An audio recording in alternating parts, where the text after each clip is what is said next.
Hi, this is Liji, and today we will see how we can select some data from when we are having a data frame. So we have to import pandas again, and here I am creating a dummy data frame for purpose of introducing the concept. And at a later point of time, we'll use a real world data frame, and we will try to understand the data from the real world data frame. So as of now, I am creating a dummy data frame over here. So this is the data frame that we are having over here. So we have row index, we have the column indexes, we have some values associated with it. Now, as we know, data frame is a two-dimensional figure, right? So you have rows and you have columns. Now we will see how we can select columns. In order to select columns, what we have to do is, here the data frame name is df. Okay, so in order to select columns, what you have to do is you have to just give df dot the column name. Okay, so it will return you like this. Okay, and as I have told you before, a data frame is formed using a set of series. Okay, so each column in a data frame is a series. So when we are selecting a column, you will get a series and you will get the associated row indices associated with each value of the column. So this is a series that we have got. Same thing can be achieved by using this method also. We can use this um, square brackets, and you can mention the column name. You will be getting the same thing. Okay, so you can go with either of these two methods. Either you can use a dot operator, then you can give the column name, or you can use the square brackets and you can give the column name. Okay, so this is how you can select a column. Now if you see the type of this, it is series, as I have told before. Now if you see, you can see a difference over here. Here I have given the column name inside a list. Okay, in that case you get a data frame over here. Okay, so if you want a column to be if you want a column, just the values of the column, then you can get it as a series. But if you want to get it as a data frame, you can mention it in a list also. The column name can be mentioned in a list. You will be getting a data frame over here. So if you check the type of this, it will be data frame. Okay, now here we were selecting only a single column, but if you have to select multiple columns, then you have to mention it inside a list itself. Okay, so df square brackets followed by the list of columns that you want to select. Okay, so if I give it like that, it will just give us the columns numbers and days over here. It won't be giving us the third column, that is the colors, because we have asked for only numbers and days, and that's why it is returning as that. So you have to mention the column names. Okay, the columns to be selected as a list of column names inside the square brackets. If you mention like that, then you will be getting the data frame like this. Okay, suppose you don't enclose it within list. Okay, it will throw an error. So if it is a just single column name, then getting it as a series is also okay. So you can just mention it as a single column name inside the square brackets. But if you want to select multiple column names, then it is mandatory that you specify it inside as a list of columns. Okay, then only you will be getting the correct output. So that is one way of selecting the columns. Now if you want to select rows and columns. Okay, to select a row, you can give loc. Okay, df dot loc or loc, and then followed by square brackets and the row name. Okay, so this works same as the column. Only thing is that you have to mention loc over here, loc or loc over here, and you can select the rows. The loc, because in case of column, you can just mention it directly inside the square brackets, you will be getting it. But to specify that yes, we are going for a row, you use a loc over there, then you mention the index, you will get the thing. Okay, so row 1, if we see it over here, yeah, this is the data frame we have over here.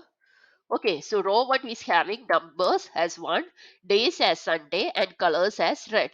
So when we select LOC, row only row 1, again it is going to return as a series, because as I told, a data frame is formed using series. Okay, so this is a series, and then one column is a series, a row is also a column. So again it returned me a series over there with indexes specified as numbers 1. Okay, so numbers is having the value 1, days, Sunday, and colors red. Okay, now if you want to select multiple rows, again you have to enclose it as a list of row names. Okay, and loc, so you will get it as a data frame over here. So again, df.loc row 1, row 2, you have to mention it in a list of rows. Okay, so you got row 1 again and row 2. This is a data frame over here. Now, if you want from this, you want to select only numbers and days. Okay, then you can mention it as first a list of rows, comma, followed by a list of columns. Like this, you can mention, and you will get only that's selected from these two rows. You will get only the columns, numbers, and days. Okay, now let us see selecting rows and columns using iloc. It won't be possible for us to remember the row indexes or column indexes all the time, right? So in that case, you can mention using iloc. In iloc, what we mentioned the internal indexes. And as we know, every row and column in Pandas starts with 0. Okay.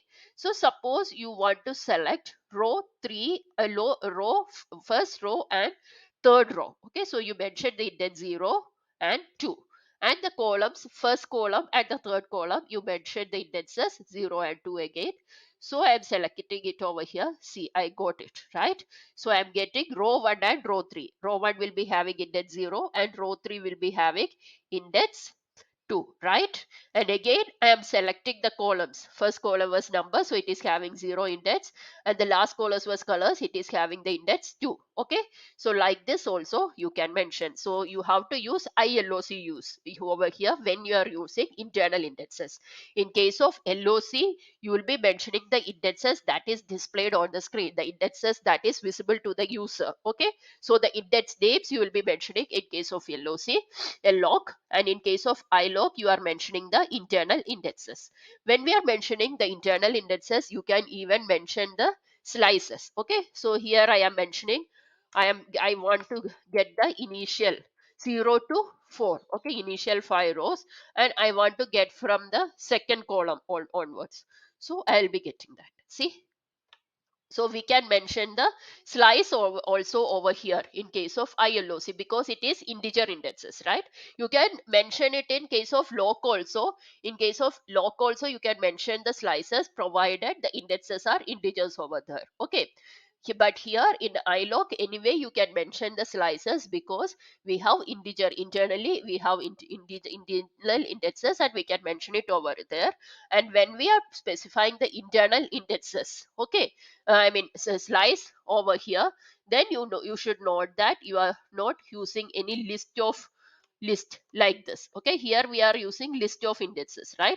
List of indexes, row indexes, followed by list of column indexes, right? So we have, while you are mentioning it, you using iloc, you means using using slicing, you just mention the slice for row and the slice for column, you will be getting it. So you it starts with 0 index and end with fifth index, right? 0, 1, 2, 3, and 4. 5 won't be included, as we know. Then it is starting with the columns with index 1. So you, as you know, days have index 1 and colors has index 2. So all the things after 1, okay, it displayed. So that is how iloc works. So, okay, so what's the main difference between loc and iloc?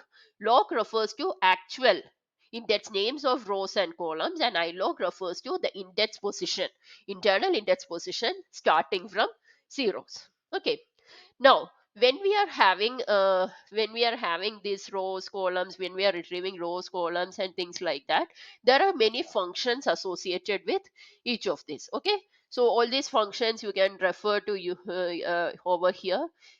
Here, if you see, you will be having all the functions, what all things are associated with. Everything is included over here. It is not possible to explain everything, Okay, so I'm just explaining some bare minimum things that will be required for us.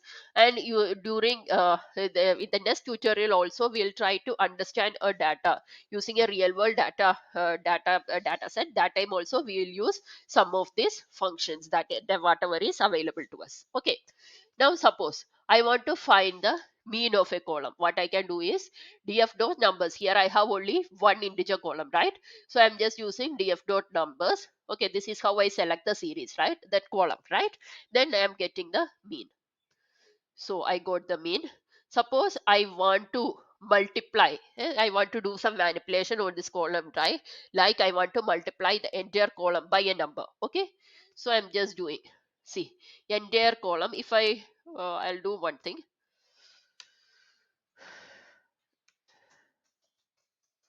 Numbers. So this is df dot numbers that we are having over here. Suppose I want to multiply the entire column using a number. See, I can just specify it using dot multiply of 2. Then the entire column, each row in this column will be multiplied with that number. Okay. Now, if I want to find the maximum from this, yes, I can do that. The maximum number from this, yes, I can do that. If I just want to get the index of the maximum, I can use idx max. Okay, if I want to get the index, I can use idx max. So, and from that, you if you as you know, you can use df dot loc.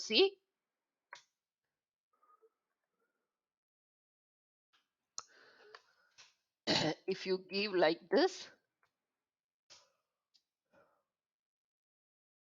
you'll be getting that row value also. That also we are aware, right? So once you get the index associated with something, okay, you can get it using they retrieve the entire thing using log function, right? So like this also, it depends on what you want to do it with that value. So depends on that, you can use it. But IDS max returns the index of the match. Similarly, we have IDX min also. Okay, so if you see over here, if you want to have the sum of a row, okay, if you want to find the sum of a row, what you can do is numbers of sum.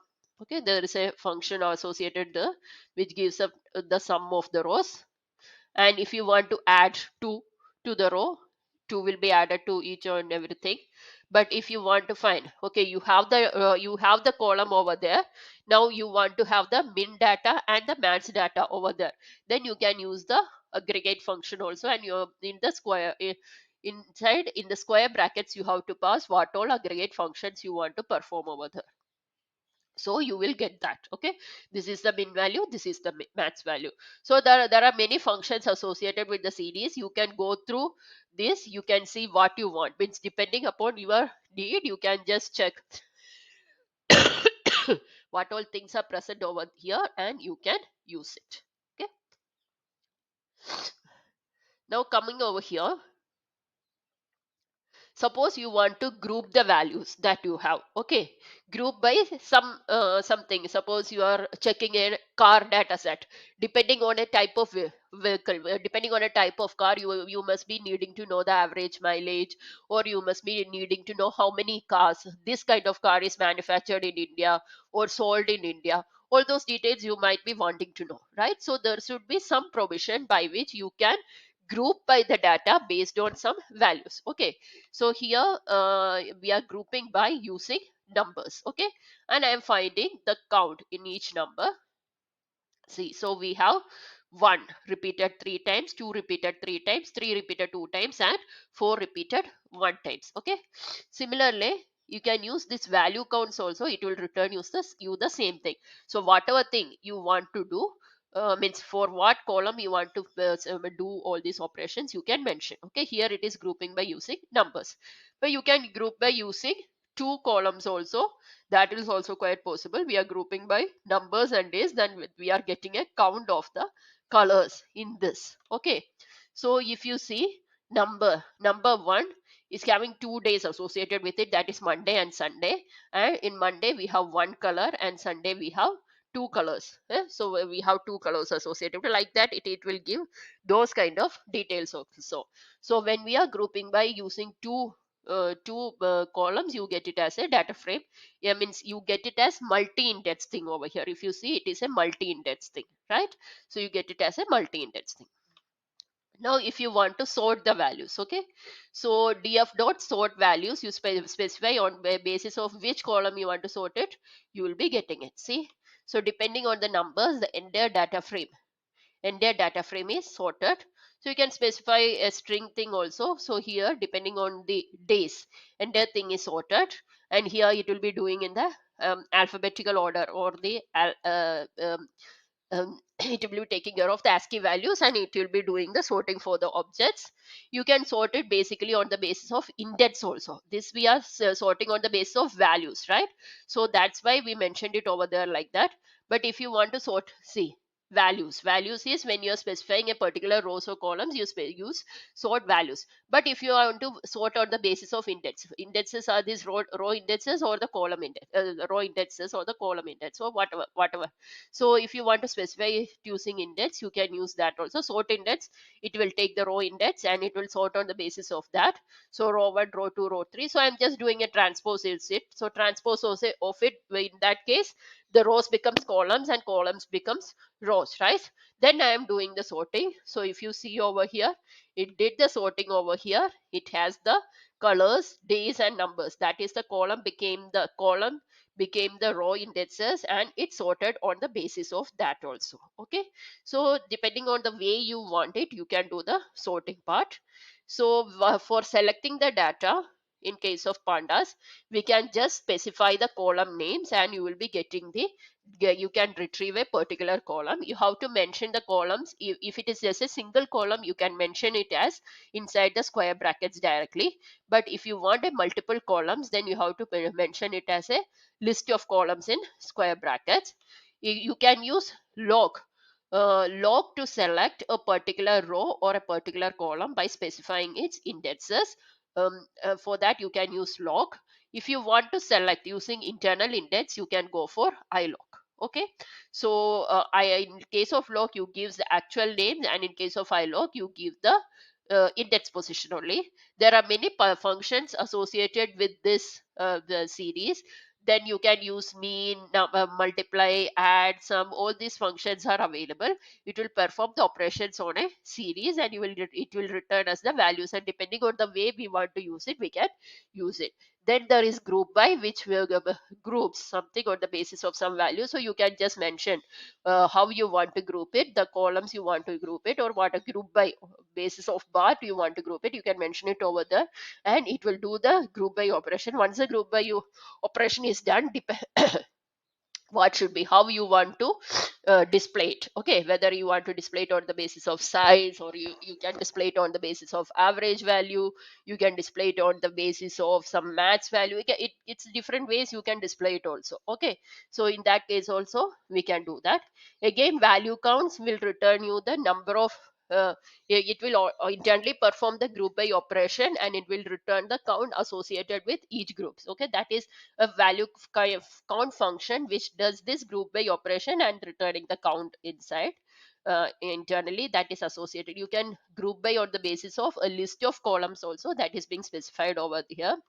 Then we can use sort values to sort the values on the basis of the columns that we can mention the columns, and it will do the sorting on the basis of the sort values.